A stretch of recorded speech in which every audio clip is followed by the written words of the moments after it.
Hey, everyone. Welcome back to the WedPro Podcast. I am your host, Roxy, and today we are going to be diving into a crucial topic for anyone who is in the business of weddings. And that question is, and that topic is, why do clients always ask about the price first? But before we get into that, I have a really quick question for you. How are you feeling about your business this year? How are your bookings going? How are your sales?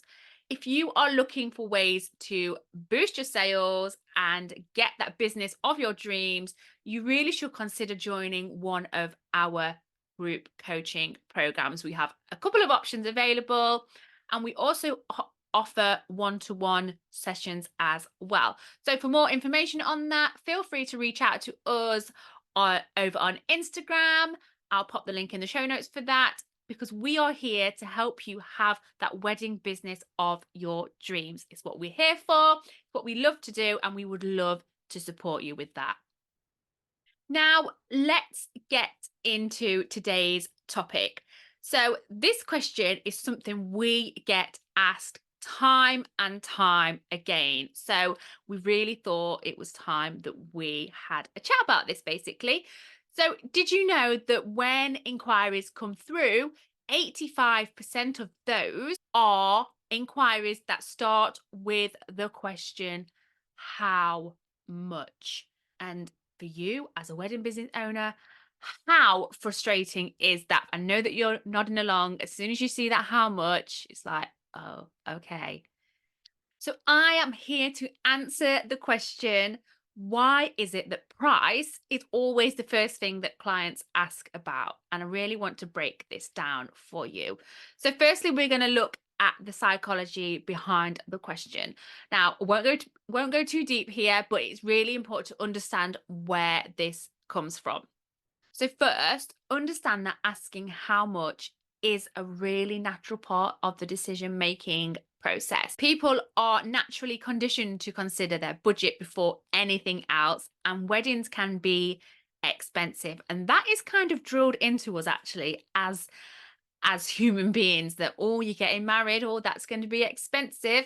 But it doesn't have to be that way. But the client that is inquiring, that is the only way that they kind of know how to ask for more information.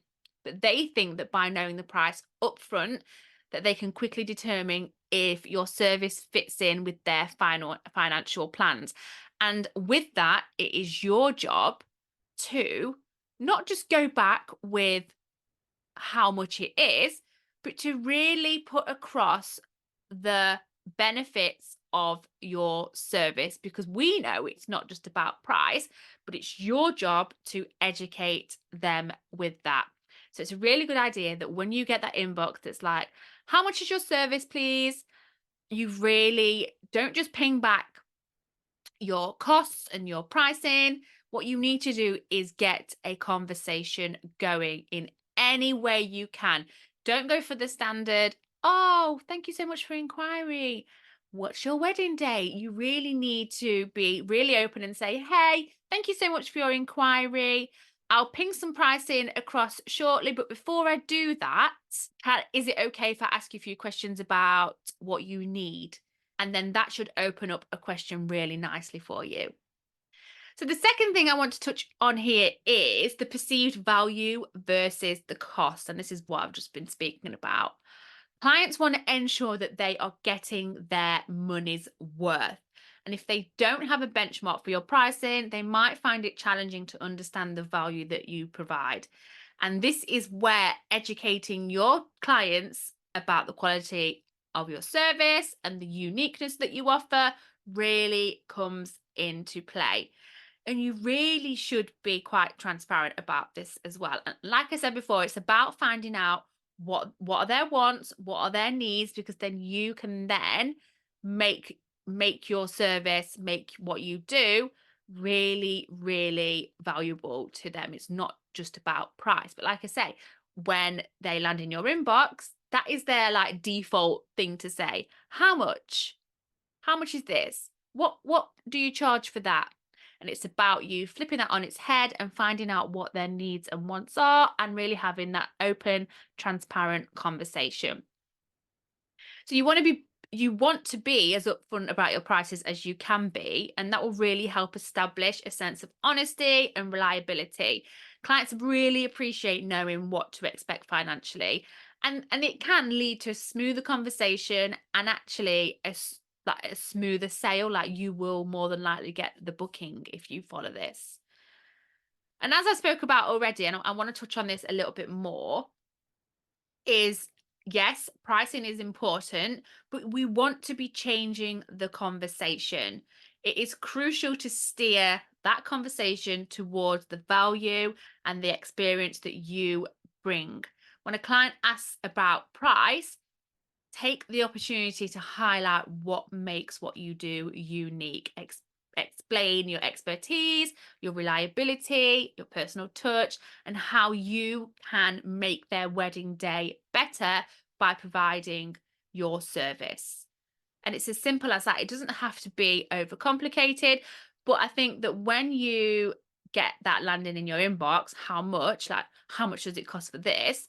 If you just send back pricing, you are shutting down that chance to get that sale, basically, because you are giving them the price, and therefore they're going to compare you with somebody else. And if all they've got is the price to compare you on, they're going to go for the cheapest. So it's your job to put across the value and the benefits of what you offer.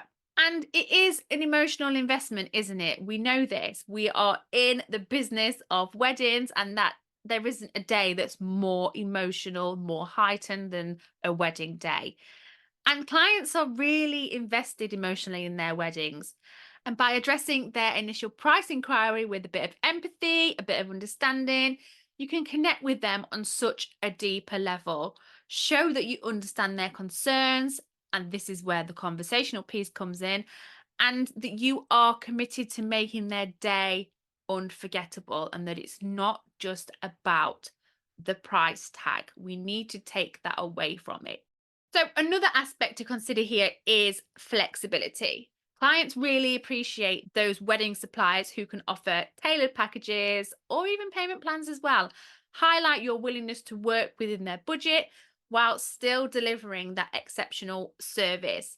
This flexibility can make your offering so much more appealing and so much more accessible. So when you are having these conversations and you are striking up conversations to get more information about their weddings, this is what you need to be doing. You need to be answering that how much is it question in a way that doesn't just give them the price. You need to open that conversation. For us, what we would do is, if someone, pinged us a message saying, how much is it to work with you? What I would be going back with is, okay, what I would love to do before I ping some pricing over to you is hop on a call really quickly, just a 5 or 10 minute call, just so I can find out a little bit more about you and what your needs are, and to see if we are a good fit. How does that sound? Are you available today at all or tomorrow? And that just really opens up the conversation. It's not a pressury way of getting them on a call, but you can't make a connection properly in the DMs. I am all for hopping on a Zoom or meeting up in person and having a chat.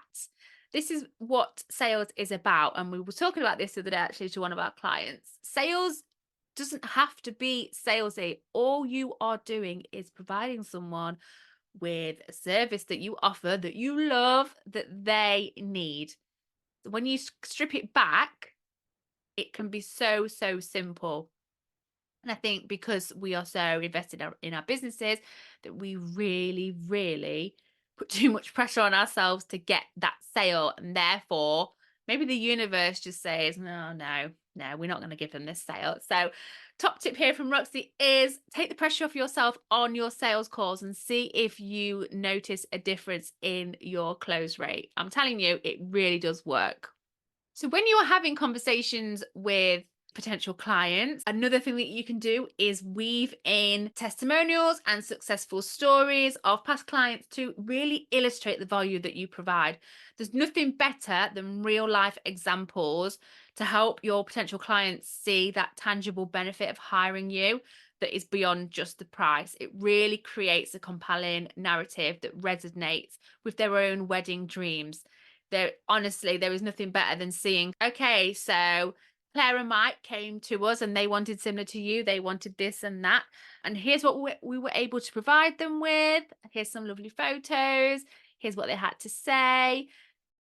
So that's it for today. I know it was a little bit of a whirlwind episode, but that is a wrap. And as always, if you have found this episode helpful and want more tips on how to improve your wedding business, do not forget to subscribe to the WedPro Podcast. And if you have any questions or topics you'd love us to cover, please do reach out to us on Instagram. And if you want to find out more about working with us, like I spoke about at the beginning of this episode, we would love to hear from you. So I will pop the link over to our Instagram below in the show notes. And yes, until next time, keep making those weddings magical, guys. See you later. Bye.